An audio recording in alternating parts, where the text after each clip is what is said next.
Rossiyada yurgan musofirlar meni gaplarimni yaxshilab eshitamiz. Nimamush Rossiyada yurgan talabalar reyestrga tusharmish. Davlat bilan munosabati buzilarmish. Nimamush shtraflar va zapret bo'larmish. Javobimni vнимательно eshitamiz. Hamma davlatda qonun buzar talabalar kerak emas.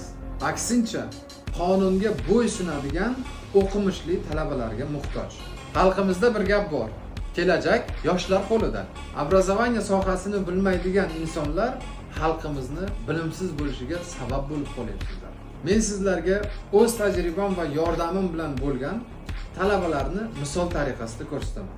Ko'ramiz. Очный формада o'qiydiganlarga разрешение временного проживания обучающимся RVPO. RVPO. Mana shu O bo'lgan. Hozir sizda bormi RVPO? Qani ko'rsating. Qarang, разрешение временного проживания в целях получения образования. Bu как RVP'da. RVPO bu. Вообще hech qanaqa. IP ochsa bo'ladi. Ha, IP o'tsa.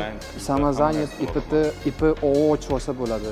Apchetada yashaysiz, shu yerda o'qiysiz, ishlaysiz. Короче, hayot go'zal, oddiy qilib aytgan. Hammasi yetadi. Undan ham zo'r ketadi. Xudo xohlasa.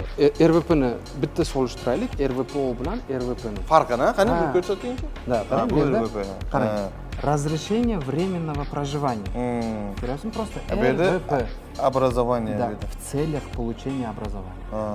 Kontraktda ham RVP olsa bo'ladimi? Farqi yo'q. Asos RVP qilish kerak.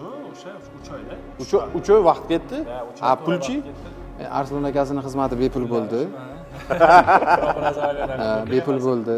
Mening eng oliy maqsadlarimdan biri bu mustaqil davlatlarimizni gullab yashnashi va ularni ravnaqi yo'lida barcha sinovli kunlarni yengib o'ta oladigan bilimli, dunyo qarashi keng va intellektual salohiyatga ega bo'lgan kadrlar yetkazib chiqarishga hamda ularni Rossiyadagi top va nufuzli universitetlarga o'qishga kirishlariga yordam berishdan iborat.